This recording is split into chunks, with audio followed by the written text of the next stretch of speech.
1. So I live with my best friend, and even if I'm gonna paint her in a pretty bad light, she is my closest friend, and I love her very much. We've been living together for 3 years, and she has been pretty dismissive of my input in our homes. We both come from not-so-great homes, and while my parents are mostly negligent, I find her home truly dysfunctional. She is aware that her dad isn't great with emotions, but she doesn't seem to realize that almost everything else is not that great either. When we were choosing how to manage our apartment, a lot of it, she was like, "My parents did that, so it's the way to do this." And if I brought up that my family did it differently, she says my parents are bad. If I literally Google it to show her, she gets mad because I'm discrediting her parents. A lot of it has been like that, and for the most part, I let her have her way because I truly, sincerely, genuinely do not care about the brand of dryer sheets we use. My problem is more that she's making it my problem if I don't follow her rules, and mostly, if I do put my foot down and refuse or insist on something, we will fight. Then come to an agreement, and she does as she pleases anyway.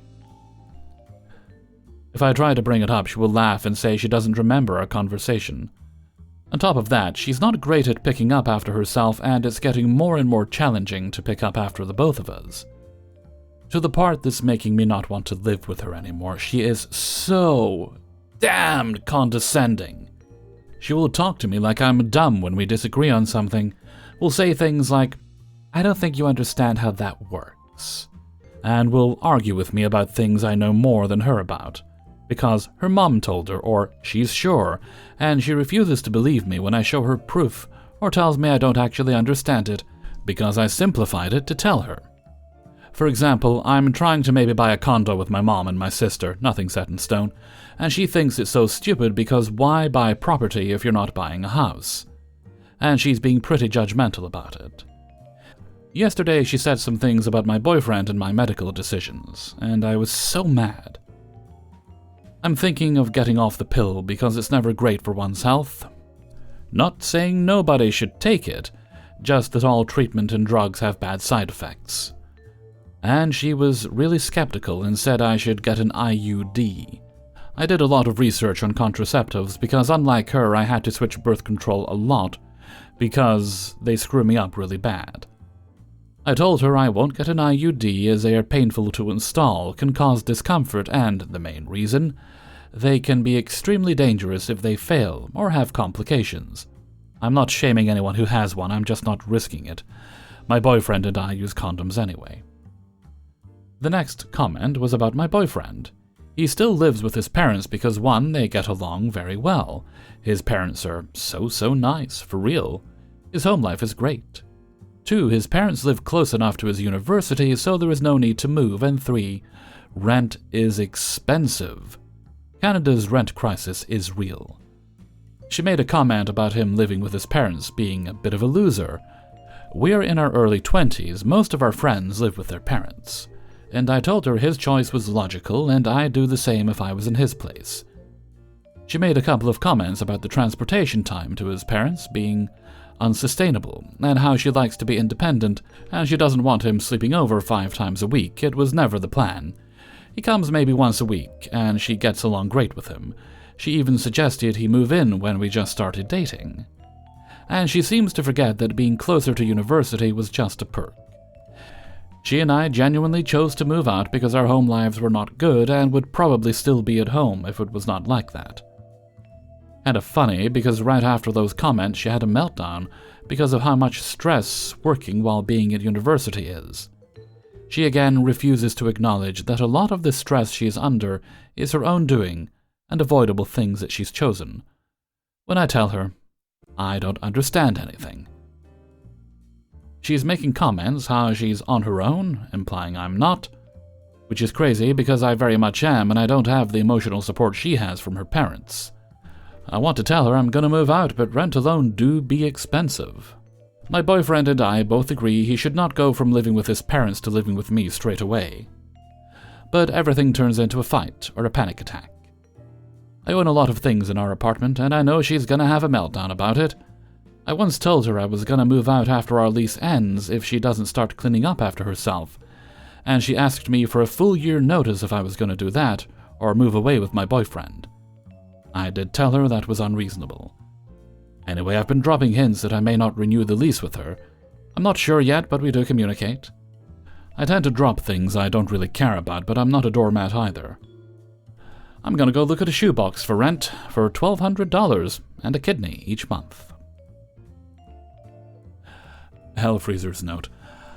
Now, you do say she's your friend, and of course I'll take you at your word on that, but I feel like, to some degree, you're looking at your friendship with her the way she looks at her relationship with her parents, and that an outside observer looking at and hearing things can plainly see the flaws and the problems there, but the person who's in the thick of it can't. She doesn't sound like a great friend from what you've told me here. I assume there must be other aspects to her, redeeming aspects that you haven't mentioned, but for the sake of your friendship, you really, really must move out. If you don't have to put up with her shenanigans anymore, then, well, at least the issues you have sharing a living space will go away, but the gaslighting and the condescension will not. I think that should be addressed too. Best of luck to you. I truly hope it works out and you can find a good place soon. 2. This happened several years ago with the last roommate I ever had. We had been friends since high school, and when he graduated college, he needed a roommate and I moved in. My roommate, Nick, was overall pretty chill. We had our disagreements, but nothing that strained our relationship much. That was until he got a new girlfriend, Abby. Nick had met Abby years ago when they did retail together, while they were both attending the same college, but nothing had ever happened.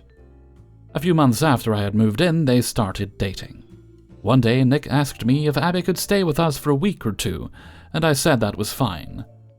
When he got back from picking her up, they had mountains of luggage with them.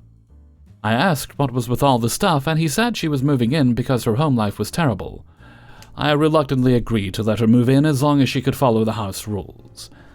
Nick and I worked together and had very long work days, and as a result we weren't home often. We had temporary roommates in the past, and our generation rule was, if you don't have a job, your job is housekeeper, which basically meant you do all the chores in the apartment to pay your part of the rent and to motivate others to get a job quicker. This is important to know because Abby was an absolute horror to have as a roommate. For starters, she had some form of nasal condition, so her nose was always leaking mucus. We stopped buying tissues for her and just started buying cheap toilet paper for her to constantly blow her nose. She went through a roll or two of TP a day just blowing her nose. How do I know this? Because I'd come home and find piles upon piles of snot rags scattered throughout the apartment. Kitchen counter, the floor, the couch, the tables, the hallway, and all over the bathroom. She would blow her nose and drop it wherever she currently was. Another issue was that she was very wasteful with utilities. I don't know why, but she was awake every night and most of the day. She was scared of the dark, so she would turn on every light in the apartment from the kitchen to the living room to the bathroom and the hallway. Even when the sun came up, she left all the lights on. I would wake up in the morning and have to walk around and turn them all off. She also has a terrible laundry habit. Every morning she would wash her blanket, bedsheets, pillow covers, and pillows. If she tried on an outfit and she didn't like it, she would wash it because she considered it dirty. I'm not joking. She could try on a t-shirt for 10 seconds and say it needs a wash. Our water bill went up a minimum of $300 a month. When she moved in, she spent $10,000 on a used Toyota from a stranger on the internet, but didn't get insurance, the registration, proof of purchase, or even a tag. It sat in our driveway for 6 months because she was too scared to go to the DMV to see what could be done, as driving it was basically illegal. The biggest issue was food. Abby's job didn't pay as much as Nick and I's, so we agreed that she can just pay for groceries for her cut of the rent, and apparently this was too much for her because we were always low on groceries. Why were we always low on groceries? Abby had another bad habit regarding food. She would often make herself a meal, take 1 or 2 bites, and throw away the entire dish. Yes, you heard right, the entire dish. And this wasn't small dishes, these were often enough to feed 3 to 5 people. One time she took 4 boxes of Kraft mac and cheese and cooked them together in our giant pot. She made 1 plate and dumped the rest into the trash can. A few times Nick and I would come home and discover several boxes of extra large pizzas stacked on the garbage. When we'd open them, we'd see 1 slice with 2 bites taken out and put back in. She also often would make a bowl of cereal, set it down, forget where she put it, and just make a new bowl. One day, I just left the bowls alone, and after a week they had turned green and moldy, and she claimed she never noticed. All in all, she was very disgusting and messy. Our story concludes with Thanksgiving. Nick's mother came to stay with us for the holiday. Nick and I had to work that holiday, and while we were working, Nick's mother, Abby, and our neighbor spent all day cooking a feast. Nick and I weren't expecting nor asked them to do this, but were still grateful. It was the 5 of us, but Nick's mom made enough to feed the 3 of us for an entire week afterwards. Abby started filling her plate with the mashed potatoes. And when I say fill, I mean the pile covered the entire plate and was about 6 to 8 inches high. She sat down, ate 1 spoonful, and started walking to the trash can to dump it. Nick's mom saw this and lost it, screaming, "What the ever-living hell is wrong with you?" Not that I could blame her. Nick tried to calm things down by eating that entire plate of mashed potatoes himself. After dinner, and cleaning up, I was talking to Nick's mom about the food. I mentioned that the only thing I can make from memory is a shepherd's pie. She said she's never had it before. I explained the ingredients are very simple and could be used with leftovers. I spoke with Nick and his mother, and they agreed that after work tomorrow we'll make shepherd's pie using the leftovers and try using the turkey for the meat instead of beef. Well, that plan was ruined by Abby. When Nick and I got home from work the next day, we found his mother furiously cooking in the kitchen. We were confused because we had plenty of leftovers and asked why she was cooking. She explained that while Nick and I were at work and Nick's mom was still asleep, Abby threw away all of the leftovers. Reminder that this was enough food to feed 3 grown adults for a week. Nick found Abby crying in her bedroom. Apparently, Nick's mom had spent all day grocery shopping and remaking everything she had made previously and spent the entire time screaming at Abby. Nick's mom and I made the shepherd's pie, but the mood was very sour the rest of the day. Nick broke up with Abby at his mother's insistence, and she was to move out in the morning. That night, I was unable to sleep, so I watched YouTube videos on my phone. Abby started sending me texts asking if I was awake and if we could talk. I ignored them, but a few minutes later she was knocking on my door. I opened the door and pretended that she had just woken me up. She barged in and sat on my bed and asked to talk. I sat down and listened as she explained that Nick broke up with her and is kicking her out in the morning, and she doesn't understand the reason why. I pretended to be sympathetic and that I did not understand either, but honestly, all that was going through my head was get the hell out of my room.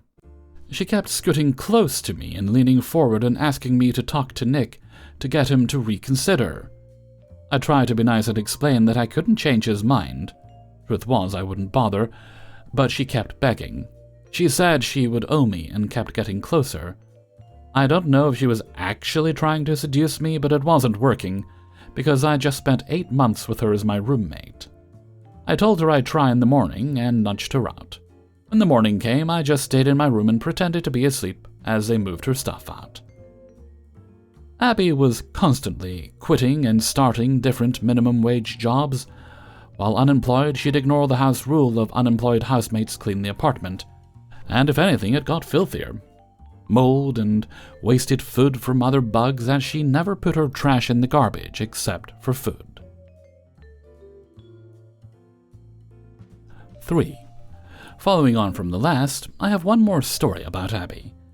Nick and I are both massive nerds. We met in high school through a few mutual friends and spent an hour or 2 every day after school playing Yu-Gi-Oh! Or aggressively debating anime fights or discussing Star Wars lore. When we moved in together, I got him into D&D and Game of Thrones, and he got me into Vikings, the TV show, a few video games, and Magic the Gathering. One neighbor, the one I mentioned earlier, was also a massive magic nerd and loved medieval fantasy.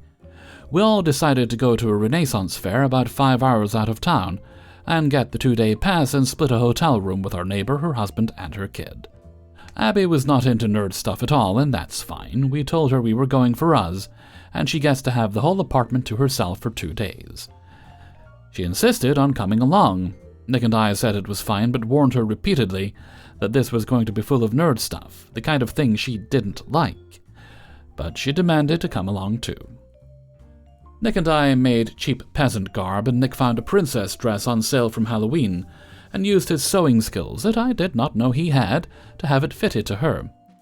Abby's dress did not have pockets, and Nick and I's pockets were too baggy for comfort, and feared we'd get pickpocketed.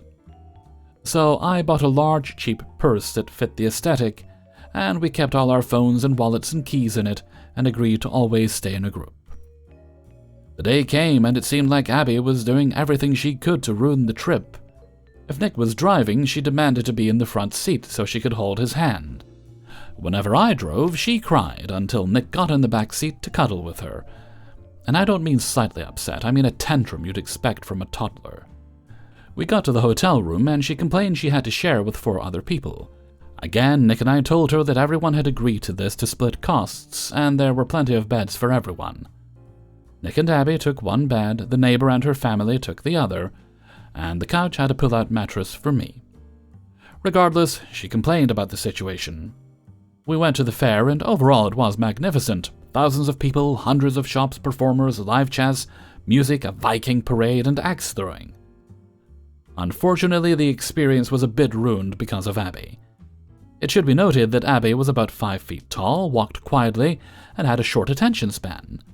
Whenever Nick and I were watching a performance or geeking out because someone was selling a functional and hand-forged Triforce sword, Abby would just walk away. She wouldn't tell us she was leaving either, she'd just turn around and leave while we weren't looking at her. Luckily, we found her each time, but she kept doing it. We had to sit her down and explain to her like she was a child that 1, because of her small size, she can disappear very quickly, and 2, she didn't have her phone because Nick had it, so we'd never be able to get a hold of her, and 3, that we were several hundred miles away from home. If anything were to happen, or God forbid she was kidnapped, we'd very likely never know for several hours and never find her. Regardless of these multiple warnings, she kept doing it. It got so bad that Nick bought her a $200 belly dancer outfit because it was covered in bells, so whenever she started walking off, we'd hear her and drag her back to the group. Reminder that none of these were last-minute plans. The fair, the outfits, the hotel, the drive, the neighbors being there. Everything was planned 3 months in advance, and Abby agreed to all of it. We checked with her and made sure she fully understood what she was getting into at least once a week before we knew she had absolutely no interest in this type of stuff. After the first day, all of us relaxed by the pool at the hotel, but Abby stopped after about 20 minutes when our neighbor came out in a bikini. Nick had to console her in the room for 3 hours before coming back out, and confessed that he had to have, in his words, pity sex with her so she'd feel pretty. The next day we agreed to go to the beach instead of using our second-day tickets for the fair, just to make her happy. Our neighbors tagged along and hung out with me so I wouldn't be forced to be a third wheel. Despite this, Abby complained that the local beach was horrible, because it was mostly cloudy, instead of bright and sunny the day before. Regardless, we spent the day at the beach, and the neighbor's husband took us to one of those restaurants where the staff are mean to you as a gag. Of course, Abby didn't understand the gimmick and was actually offended, and couldn't understand why we were all laughing at the waitress's comments. When we got back home, Nick and I instantly started talking about possibly doing it again next year, or maybe going to a closer Ren fair that was happening in a few weeks. Abby stormed off into their bedroom screaming that she didn't understand why we were forcing her to do something she hated, and why she couldn't just stay home like she wanted to. 4. We've been friends for years and never really had a problem before. We moved in together early this year, and are both 29 and married. So it's us and our partners. Her husband is fine, I guess. He doesn't talk to anyone a whole lot and just kinda keeps to himself, which is fine. He's simply more introverted. Doesn't bother anyone. But her... oh my god. Rarely ever cleans. There will be dishes piled in the sink and on the counter for days on end, and some of them are dishes that I own and she uses and just lets them sit there until she has her husband do them whenever he has time. And on the rare occasion she does do them, she complains at the same time and acts like she should be praised for doing something so basic. She doesn't respect privacy at all. She just barges into our room, rarely ever knocking. And if she does knock and I don't hear it, she comes in anyway. She literally interrupted us having sex a few nights ago after knocking, asking if we were having sex, then trying to open the door after we said yes. Or if I'm playing a game or working, I work from home, she'll just walk in and stand there talking to me about whatever the hell is going on in her life when I'm clearly busy or just trying to relax. She also just walks in on me when I'm using the bathroom or showering. Not once has she ever taken the trash out. Her husband does, maybe once a month. All the other times it's me or my partner. We went on strike for a few days, thinking maybe one of them will do it if it gets bad enough, but no. They just keep piling stuff on top of the mountain of garbage. The trash can wouldn't even close anymore. And trash was literally spilling all over the floor. Laundry. The washer and dryer are mine. I bought the set years ago and brought it here.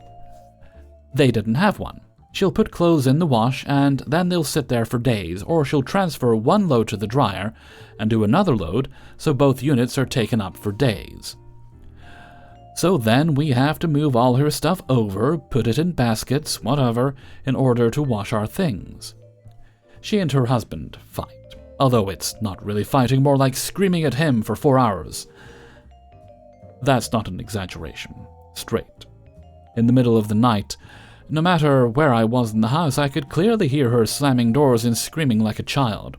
And I could hear everything. Part of what she was screaming at him for was doing dishes that weren't theirs, and it took him a whole hour to do them.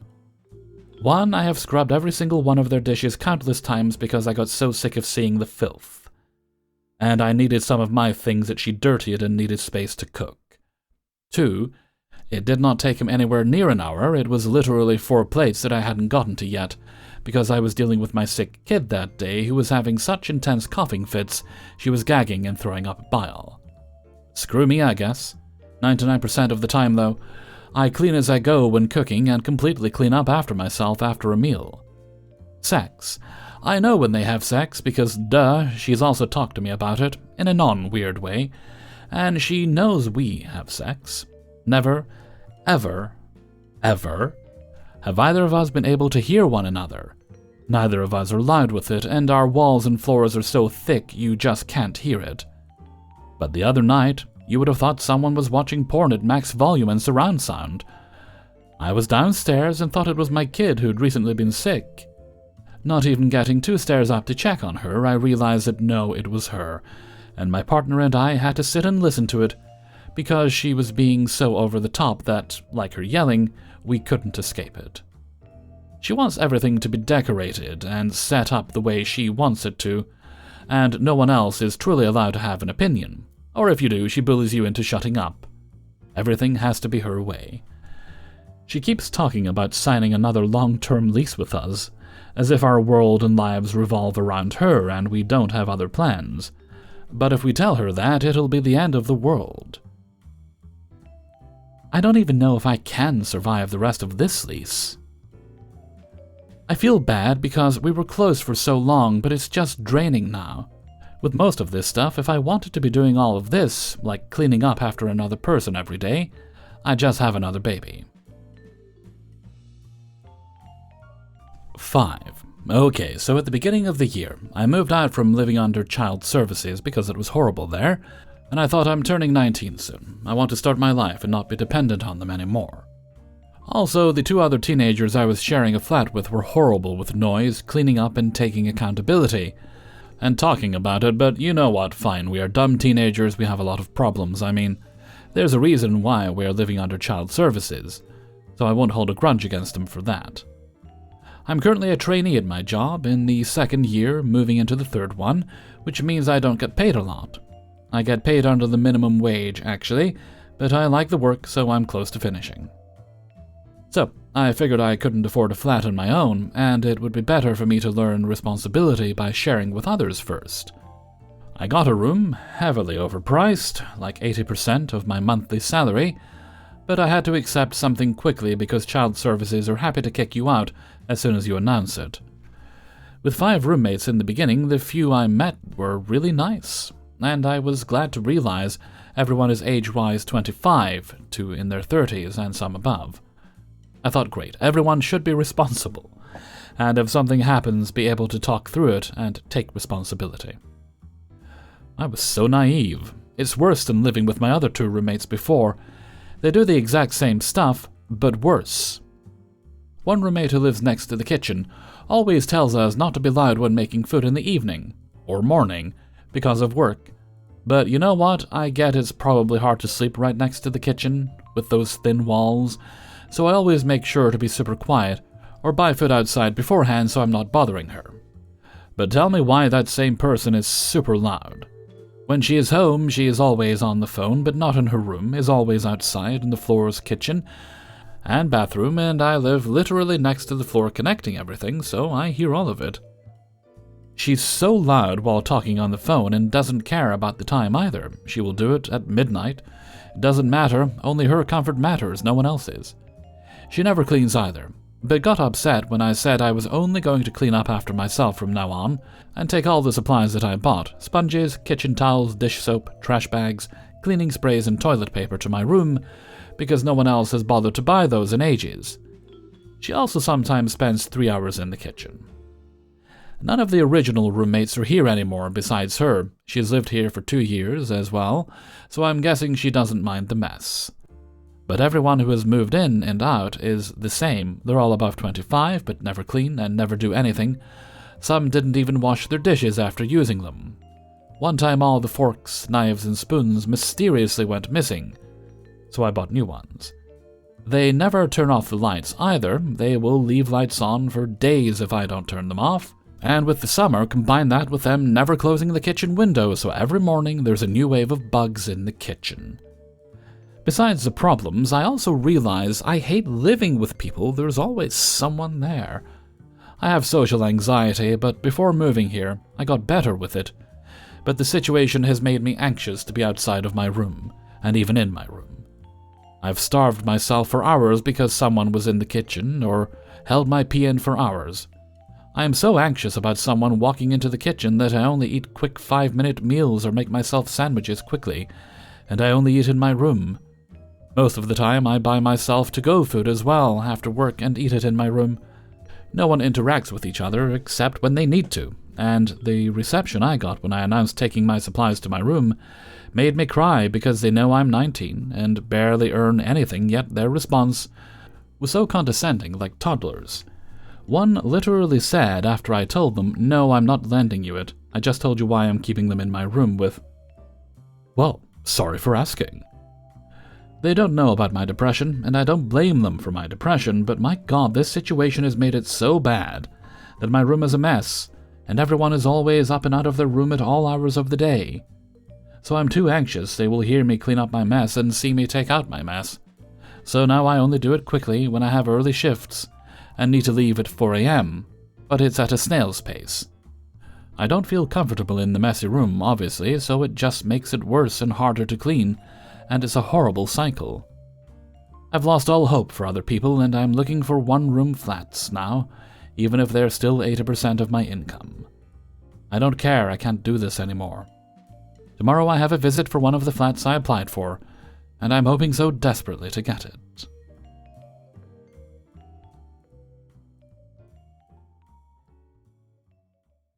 Hey everybody, Hellfreezer here, and thank you very much for listening to Bad Roommates, episode 30. And thank you very much to everybody who allowed me to use their stories in this video. Before you go, please hit the like button and subscribe if you haven't done so already. If you'd like early access to the videos, get that on my Patreon page, which is linked for you in the description. You'll also find links there to my Discord server, as well as my merchandise store on Teespring. You can also leave a tip by clicking on the heart with a $sign underneath the video, and that's not required, but I do appreciate it. Okay, nothing else today, so let's move on to the question of the day. And today's question is, How do you feel about mixing media? Like, I see this just as I glance at my desktop background right now, and it's for a comic book called Anno Dracula, 1895, 7 Days in Mayhem, by the author Kim Newman. And that actually spins off and is in continuity, I understand, from a series of novels called Anno Dracula, of which I own. I also own a copy of the comic. Somewhere. I'm sure I bought it. And for me, that's fine. And one day they'll probably do a TV or a movie adaptation of that. I hope they do, and I will enjoy that too. So, is that something you enjoy, or if you like something in a particular form, do you like it to stay in that form? Personally, if I like something, just give me more of it. Just, don't screw it up if you're doing an adaptation, as can sometimes happen. Let me know what you think in a comment below. And before we go, let's take a look at the answer of the day from a previous video. And today's answer comes from Bad Roommates episode 28. And this was about sayings, cliches, things you heard as a kid you always sort of rolled your eyes about when you were younger, but as you've gotten older you've realized, well, there's actually some truth to that.